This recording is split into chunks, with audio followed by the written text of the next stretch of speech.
Hello guys, welcome back to unfiltered data analytics. और आज की वीडियो में हम बात करने वाले हैं बहुत ही इंटरेस्टिंग टॉपिक के ऊपर। और साथ में एक अनाउंसमेंट भी है, मैं आपको बताता हूँ, वो सारी चीजें आपके काम की रहेगी। अब आप एक एक करके चीजें सुनना। पहली चीज तो गाइस मैं आपको ये बताना चाहता हूँ कि पिछले कुछ दिनों में मेरी आप में से बहुत सारे लोगों से बात हुई, मुझे बहुत सारे मेल्स आए, ठीक है। और जितना होता रहा मैं सबको एड्रेस भी करता रहा। देखो, जितनी नॉलेज मेरे पास थी और जो जो रिसोर्सेस मेरे पास थे वो सब मैं आपके साथ 1 to 1 करके शेयर करता रहा। और इवन गाइज मैं आपको एक चीज दिखाता हूं, मैंने इस डायरी में सब कुछ नोट किया था। जैसे कि मैं आपको बता रहा था ना, मैं हर चीज लिखता जा रहा था। इवन वीडियो में आप कितने रेगुलरली कमेंट कर रहे थे, आप कितने सीरियस थे, उस चीज का भी मैं एक तरीके से डॉक्यूमेंट यहाँ पे कर रहा था। उसको इन पेजेस में गाइज मैंने सब आपकी क्वेरीज भी रखी हुई थी, मैं कंपाइल कर रहा था चीजों को। गाइज प्रॉब्लम ये आई कि नंबर ऑफ क्वेरीज काफी ज्यादा हो गई थी और ऊपर से जो आप टॉपिक को एड्रेस करवाना चाह रहे थे वो भी अलग अलग थे, है ना। ऐसा नहीं है कि कोई एक पर्टिकुलर बात ही हो रही, हर तरह की बात हो रही, क्योंकि डिफरेंट लर्नर्स है, डिफरेंट सिचुएशंस है, डिफरेंट प्रॉब्लम्स है, तो सबको एड्रेस करना था। ये कोशिश रहती है कि मैं हर एक क्वेरी को जाके रिस्पॉन्ड करूं। तो अब मैंने सोचा इस प्रॉब्लम का एक सॉल्यूशन निकालते हैं, और वो निकलेगा गूगल फॉर्म से। गूगल फॉर्म किस लिए? इसलिए कि उसमें मैं आपकी चीजों को सेग्रीगेट कर दूं। अब आपकी सारी चीजें कुछ सिलेक्टेड टॉपिक्स के अंदर आने लग जाएगी, जिनको एड्रेस करना इजी रहेगा और जो कहीं इधर उधर स्कैटर भी नहीं होंगे, एक जगह जाके कंपाइल रहेंगे। तो अब फॉर्म में आगे बढ़ने से पहले मैं आपको दूसरी चीज बता दूं कि आप में से बहुत लोगों से जब मेरी बात हुई और जब मैंने कमेंट सेक्शन देखा, तो मैंने ये देखा कि कहीं ना कहीं यार आप लोग सॉफ्ट स्किल्स को लेकर के उसकी इंपॉर्टेंस समझ रहे हो। आपको ये बात पता है कि इंटरव्यू में जब बैठेंगे तो वहां पे बात हिंदी में नहीं इंग्लिश में हो रही होगी। अब जैसे कि एक कमेंट आप देख सकते हो, ये किसी सब्सक्राइबर का हमारे आया, तो उन्होंने ये पूछा कि क्या इंटरव्यू हिंदी में नहीं हो सकता। तो गाइज ये तो होने के चांसेस बिल्कुल नेग्लिजिबल है। पता है क्यों है? इसके पीछे सबसे बड़ा रीजन ये है क्योंकि जिन चीजों पे आप काम कर रहे हो वो सब तो इंग्लिश में ही है। जो आप डैशबोर्ड बना रहे हो वो इंग्लिश में आप बना रहे हो, आप जो यूजर इंटरफेस यूज करते हो वो सारा आपका इंग्लिश में। तो अब हिंदी लैंग्वेज में तो हमारे पास कुछ बच ही नहीं रहा, तो इंटरव्यू हिंदी में होने का कोई सेंस वैसे नहीं बन रहा होता। तो इसीलिए देखो, अब ये किसी ने अगर कमेंट किया है तो उसके पीछे की उसकी साइकोलॉजी को समझो। किसी ने यूं ही तो नहीं लिख दिया होगा ना कि क्या सर इंटरव्यू हिंदी में नहीं हो सकता। सोचो उस लर्नर का मेंटल स्टेट होगा क्या, जो ये लिख रहा हो कि हिंदी में इंटरव्यू हो जाए, है ना। तो इसीलिए इस प्रॉब्लम को सॉल्व करने के लिए मेरे पास एक बहुत अच्छा आइडिया आया, और उससे मैं आपके प्रोफाइल को एनहेंस भी करना चाहता हूं। क्योंकि मैंने सोचा, जब मैंने इसका वर्जन 1 किया था वहां पे वो चीज नहीं थी जो मैं अब ऐड करना चाहूंगा। जैसा कि आप यहाँ पे स्क्रीन पे देख सकते हो, ये है सॉल्यूशन। देखो, मैं आईएलटीएस के बारे में आपको पहले भी बता रहा था और आज भी बताऊंगा, बट इस बार मैंने आपके लिए चीजें बहुत ईजी कर दी है। अब आप सुनना कैसे। पहले मैं आपको एग्जाम का बता देता हूं कि मैं क्या अनाउंस करना जा रहा हूं, और फिर आप गूगल फॉर्म देख लेना।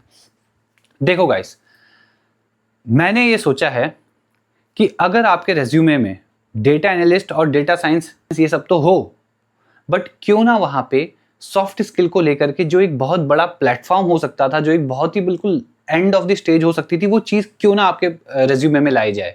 अब वो कैसे होगी, ध्यान से सुनना।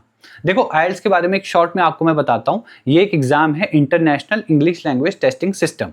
ये एग्जाम एक इंसान तब देता है जब या तो इंडिया से बाहर जा रहा हो किसी भी इंग्लिश स्पीकिंग कंट्री में, और इवन इंग्लिश स्पीकिंग की बात नहीं है, यूरोप में भी अगर आप जाओगे तो भी आपको आईएलटीएस चाहिए, क्योंकि जब आप वहां एजुकेशन के लिए जाओगे तो वो आपसे प्रूफ मांगेंगे। हालांकि वहां पे आपका मीडियम ऑफ इंस्ट्रक्शन भी काम कर जाता है, बट आईएलटीएस की रिक्वायरमेंट तो है, ठीक है। अब होता क्या है, यहाँ पे बैंड्स मिलते हैं आउट ऑफ 9, ठीक है। 9 बैंड्स मैक्सिमम, आप परफेक्ट यूजर हो उस लैंग्वेज के, और उसके अराउंड नीचे नीचे तो मिलते ही रहते हैं। अब इस एग्जाम को इंडिया में कंडक्ट करने वाली जो अथॉरिटी है वो है आईडीपी और ब्रिटिश काउंसिल, ठीक है। ये लोग यहाँ पे कंडक्ट करते हैं। ये पेन एंड पेपर बेस्ड में भी होता है और कंप्यूटर बेस्ड भी होता है, बट अभी के टाइम पे ये कंप्यूटर बेस्ड की तरफ ही टोटली शिफ्ट होने जा रहा है। जब मैंने एग्जाम ही दिया था 2020 में, उस टाइम पे पेपर बेस्ड था, और उसी का रिजल्ट मैं आपको यहाँ पे दिखा रहा था, जो कि पेपर बेस्ड था। ठीक, एग्जाम का सर्टिफिकेट एक तरह से प्रूफ है कि आपकी इंग्लिश स्पीकिंग स्किल्स बहुत अच्छी हैं। अब गाइज एक इंपॉर्टेंट बात और, जब इस एग्जाम के लिए हम अपीयर होते हैं तो इसकी जो एग्जामिनेशन फीस है ना, अगर आप चेक करोगे आईडीपी की साइट पे जाना, ब्रिटिश काउंसिल की, ये 20,000 के अराउंड एग्जाम होता है। 19,000 समथिंग या 18 चेक कर लेना। मैंने आपको एक ओवरऑल फिगर बता दी कि इतना अमाउंट लगा करके हम इस एग्जाम के लिए जा सकते हैं, और ये महीने में 3-4 बार होता रहता है, उसमें कोई बड़ा इशू नहीं है, ठीक है। बट अब कैच यहाँ पे ये है, मैंने ये सोचा कि क्यों आप इतना पैसा वेस्ट करोगे एग्जाम देने के लिए, तो वहां के लिए मैंने आपके लिए सॉल्यूशन निकाला है कि विद इन 1000 रुपीज ही मैं आपको ऐसी ट्रिक बताऊंगा जिससे कि आपके पास एक कॉन्क्रीट सबूत भी आ जाए कि आपने आईएलटीएस एग्जाम में बहुत अच्छा प्रिपरेशन की थी और आपको इसकी बहुत अच्छी नॉलेज है और आपका ज़्यादा पैसा खर्च भी ना हो। ठीक है, तो वो सब मैं आपको बताऊंगा जब हम इस प्रोग्राम में आगे बढ़ेंगे। नेक्स्ट पार्ट यही है कि इसके अंदर 4 मॉड्यूल्स रहते हैं, रीडिंग, राइटिंग, स्पीकिंग, लिसनिंग। अगर आपने इन चारों को इंप्रूव कर लिया तो ऑलरेडी आपकी इंग्लिश इंप्रूव हो जानी है, सॉफ्ट स्किल्स तो होंगी ही होंगी। ठीक है, पर्सनैलिटी डेवलपमेंट एक और पार्ट होता है जो मैं मानता हूं कि थोड़ा सा स्पोकन से अलग है, बट वो सब चीजें इजी टू हैंडल है, वो कोई भी कर सकता है। उसके लिए बस 2-3 बातों का और सिचुएशंस का पता हो तो हर कोई इसको कर लेगा। पर्सनैलिटी डेवलपमेंट में ज्यादा प्रॉब्लम नहीं आता।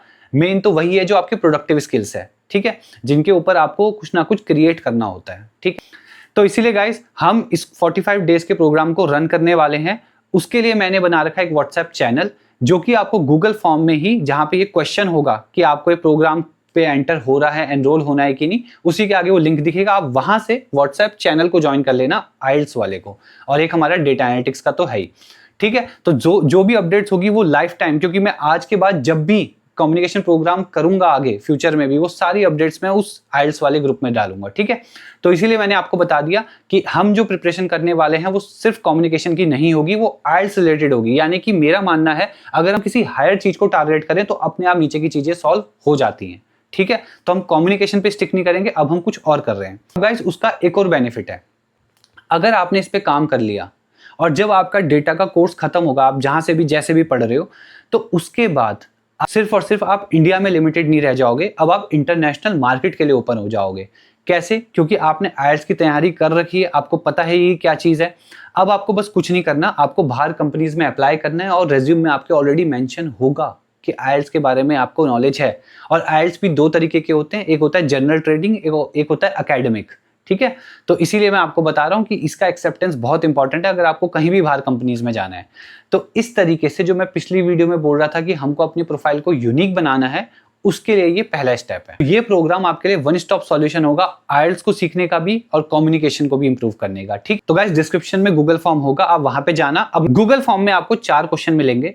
पहला क्वेश्चन इसी बारे में होगा कि अगर आपको डेटा की फील्ड रिलेटेड कोई क्वेरी है तो आप उसके अंदर डेटा का लिखना, अगर आपको कोई वैसा क्वेरी है। दूसरी बात, अगर आपको आईएलटीएस प्रोग्राम में आना है, आप सीरियस लर्नर हो, उसके अंदर आंसर करना।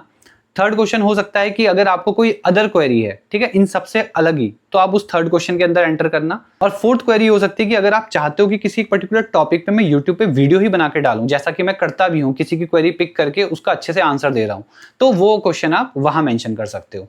ठीक है, तो इजीली आप गूगल फॉर्म भरो, उसमें क्या होगा, डेटा कंपाइल्ड भी रहेगा और मैं पिक भी करता रहूंगा, जिसको मैं सॉल्व करूंगा उसको मैं टिक भी कर दूंगा, तो वो मेरे लिए भी इजी रहेगा, कुछ भी खोएगा नहीं। और कमेंट सेक्शन में यूट्यूब के तो आप मेंशन करते हो, वो भी चल जाएगा, कोई प्रॉब्लम नहीं है, मैं वहां से भी पिक करके वीडियोस बनाता ही हूँ। हाँ, एक पॉइंट शायद मैं ऐड करना भूल गया कि आईएलटीएस एग्जाम में कोई नेगेटिव मार्किंग नहीं होती। तो ये एक और प्लस पॉइंट है इस पेपर को। अगर आप कभी सोचो भी, अगर आपको लगे कि नहीं यार मैं तो इसको प्रोफेशनली कर लेता हूँ, ये सर ने अच्छा आइडिया बता दिया, ये करते हैं, तो इसमें कोई नेगेटिव मार्किंग भी नहीं है, तो अच्छा पेपर है, आप सोच सकते हो इस बारे में, कोई दिक्कत नहीं है इसमें। ठीक, गाइस कुछ चीजें आपको दिखाना चाहूंगा कि मैं जब ये काम करता हूं तो मैं कैसे कर रहा होता हूं। आप देख सकते हो, ये एक्चुअली मैंने कॉपी को डिवाइड कर रखा है अलग सेक्शन में, मॉड्यूल्स वाइज, क्योंकि उनसे रिलेटेड जो इंपॉर्टेंट बातें होती है वो मैं यहाँ पे रखता हूँ। तो ये आप देख सकते हो सारा कंटेंट, वोकैबुलरीज क्या हो सकती है, क्या टर्म्स को हम यूज करें। ठीक है, और हाँ मेरे को भी याद है, इसका जो राइटिंग सेक्शन 1 होता है वो कोइंसिडेंटली हमेशा डेटा पे बेस्ड होता है। यानी कि वहां पे ग्राफ आते हैं, वहां पे मैप आता है, आपको एनालाइज करना होता है, एक रिपोर्ट लिखनी होती है 150 वर्ड्स की बेसिकली। ठीक है, तो मतलब समझ लो कि ऐसा मुझे लग रहा है कि ये, मैं तो ऐसी सोच रहा था कि ऐसा करते हैं, बट मुझे अब ऐसा लगता है कि जो राइटिंग टास्क बने वो तो बना ही डेटा एनालिस्ट के लिए। मैं आपके लिए आईएलटीएस की चीजों को और आसान पता कैसे बना दूंगा, आपको कोई भी मटेरियल परचेज नहीं करना पड़ेगा। मैं आपको एक प्लेटफॉर्म ऐसा बताऊंगा जहां पे इसकी प्रैक्टिस की जाएगी और जो कि best of the best platform है। और सेकंडली मैं आपको इसकी 20 बुक्स होती है, पता है, प्रैक्टिस करने के लिए। स्क्रीन पे आप देख सकते हो ये 20 कैम्ब्रिज की बुक्स होती है, क्योंकि कैम्ब्रिज ही वो ऑर्गेनाइजेशन है जिसने आईएलटीएस के एग्जाम की स्टार्टिंग की थी। ठीक है, और बेसिकली कैम्ब्रिज डील करती है उसके क्वेश्चन पेपर को बनाने में।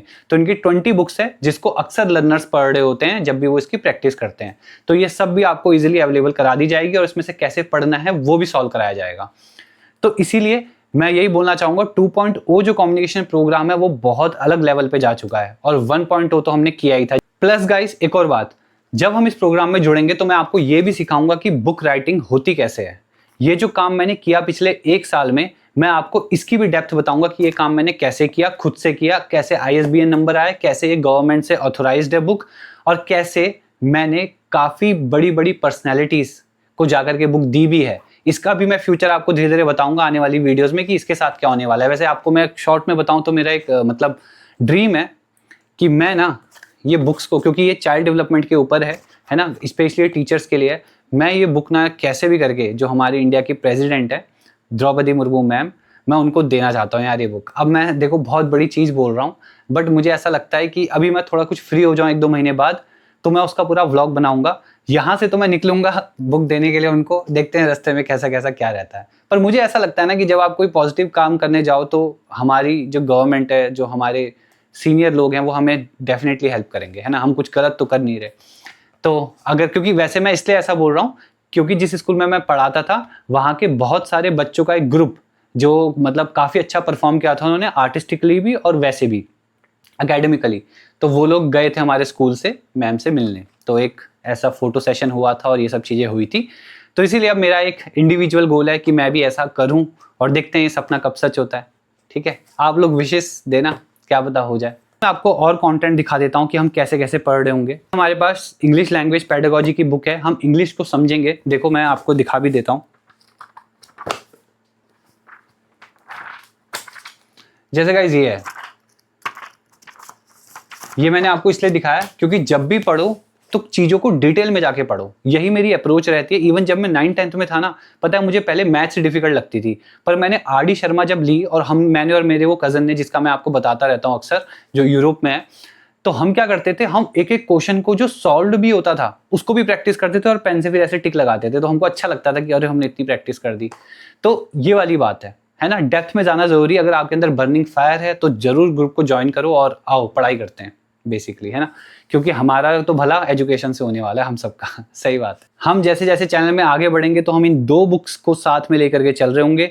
ये बुक हमको बताएगी कि डीप वर्क करना कैसे है, और ये बुक हमको बताएगी कि हैबिट्स बनानी कैसे है, जिसमें से कि मैं एक हैबिट ना कुछ आने वाले दिनों में, अभी थोड़ा शेड्यूल बहुत बिजी हो जा रहा है, बट गाइज इस चैनल पे डेली 8 बजे सुबह वीडियो आ जानी चाहिए, ऐसा करके मैं टारगेट सेट कर रहा हूँ। ये अभी मेरे लिए डिफिकल्ट है क्योंकि होता क्या है ना, मैं जनरली लेट नाइट काम करता हूँ। देखो होता है, अभी भी आप देख रहे हो रात के 1:30 बज रहे हैं और मैं अभी वीडियो, क्योंकि सबसे ज़्यादा क्रिएटिव मुझे यहीं पे फील होता है रात वाले टाइम में, तो इसीलिए सुबह थोड़ा लेट सोना हो जाता है, तो वीडियो एडिट करनी होती है, काफ़ी कुछ है, फिर सुबह के अलग टास्क होते हैं, तो थोड़ा टाइम ऊपर नीचे हो जाता है। वीडियो तो डेली आ जा रही है, बट मेरा एम है कि मैं उसको 8 बजे डेली पब्लिश कर दूँ, आपके पास पहुँच जाए। तो देखते हैं ये कैसे होता है, बट मुझे लगता है ये दोनों बुक्स वहां भी ले जाएंगे मुझे एक दिन। और बाकी आपके सपोर्ट से और आपके कमेंट्स देख के ना, आपका एक का भी कमेंट देख करके मुझे एकदम से ड्राइव मिल जाता है कि नहीं करो। ठीक है, वोकैबुलरी, हम ये बुक मेरे पास पढ़ी है, इसमें इतनी सारी वोकैबुलरी है ना, बिल्कुल बहुत अच्छी बुक है गाइस ये, तो पूरी वोकैबुलरी से भरी हुई है, इसको हम यूज कर रहे होंगे। ये है ऑब्जेक्टिव जर्नल इंग्लिश। गाइस आइल्स रीडिंग के लिए मक्कड़ बहुत फेमस, मतलब इनके आइल्स रिलेटेड बहुत अच्छी बुक्स आती है, इस पे हम काम करेंगे। फिर आइल्स राइटिंग हम यहाँ से भी सीख रहे होंगे कि कैसे राइटिंग की जाए। ठीक है, 2 होते हैं, एक राइटिंग टास्क 2 होता है, 1 होता है। 1 मैंने आपको बता दिया जो कि थोड़ा डेटा रिलेटेड है, 2 जो है वो एस्से रिलेटेड होता है। एक और है वो वोकैबुलरी वाली थी, ये प्रैक्टिस के लिए है ग्रामर की। ठीक, और ये एक और बुक है। तो गाइज ये सब मैंने आपको इसलिए दिखाया कि कंटेंट की कमी तो नहीं है, बात है सिर्फ और सिर्फ एफर्ट्स डालने की। अरे हाँ, एक बहुत इंपॉर्टेंट चीज गाइज, अगर आपको मौका मिले तो ऐसा एक डिवाइस ले लेना। यह है एक टाइमर और बहुत ही इंटरेस्टिंग डिवाइस है। ये आपके मतलब पूरे दिन को सेट कर देगा। धीरे धीरे करके मैं आके ना चैनल में आपको बताऊंगा कुछ स्ट्रेटेजीज ऐसी जिससे हम और इंप्रूव करें। हमारा गेम इस चैनल में बस इंप्रूव करने का है और अच्छे से अच्छी जॉब को ले लेने का है। तो गाइज वो हमें करना ही करना है, तो उसके लिए ये बहुत इंपॉर्टेंट है। टाइमर मैं कुछ नहीं करता हूँ, देखो मैग्नेटिक है, इसको यहाँ मैं लगा देता हूँ और इसमें टाइमर लगाता हूँ, यहीं पे बैठ के काम करो बढ़िया से, बहुत मजा आता है। जैसे बहुत लोग ये भी पूछते हैं कि डेटा एनालिस्ट का रोल कैसे इंपॉर्टेंट है। देखो मैं इसलिए भी कहना चाहता हूँ ना, अगर आप इंटरनेशनल मार्केट को लेके चलो ना, तो स्क्रीन में देखना आप डेटा एनालिस्ट की सैलरी क्या होती है अलग अलग कंट्रीज में। ये आप खुद भी सर्च आउट करना, तो बहुत ही रिवॉर्डिंग जॉब है वो एट द एंड देखा जाए तो सारा खेल है कि आप कितने स्किलफुल हो। और आइल्स और इस कम्युनिकेशन प्रोग्राम से मैं आपको रेडी करना चाहता हूँ इंटरनेशनल मार्केट के लिए। दैट्स ऑल, यही मेरा एम था।